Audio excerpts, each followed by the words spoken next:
প্রধানমন্ত্রী নরেন্দ্র মোদীজির আহ্বানে দেশের বীরদের প্রতি শ্রদ্ধা জানিয়ে আজ নয়াদিল্লির ভারত মণ্ডপম থেকে মেজর ধ্যানচাঁদ ন্যাশনাল স্টেডিয়াম পর্যন্ত হর ঘর তিরঙ্গা অভিযানের অন্তর্গত এক সুবিশাল বাইক র্যালি অনুষ্ঠিত হয়।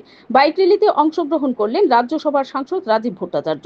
উল্লেখ্য, এই র্যালির মধ্য দিয়ে সারা দেশ জুড়ে হর ঘর তিরঙ্গা অভিযানের আনুষ্ঠানিক সূচনা হয়েছে। আগামীকাল থেকে 15ই আগস্ট পর্যন্ত রাজ্যে ও প্রতিটি বাড়ি বাড়ি, অফিস আদালত, স্কুল, কলেজ, দোকানপাট সর্বত্র হর ঘর তিরঙ্গা কর্মসূচি পালিত হবে। Bureau report, BTV Tripura news.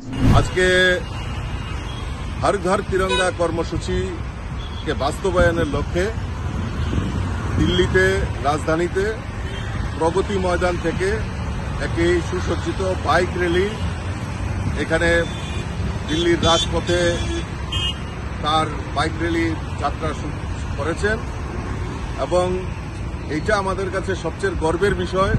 আমাদের যে আন বান শান, আমাদের এই তিরঙ্গার মানকে অক্ষুণ্ণ রাখার জন্য হর ঘর তিরঙ্গা উদযাপন করা হচ্ছে।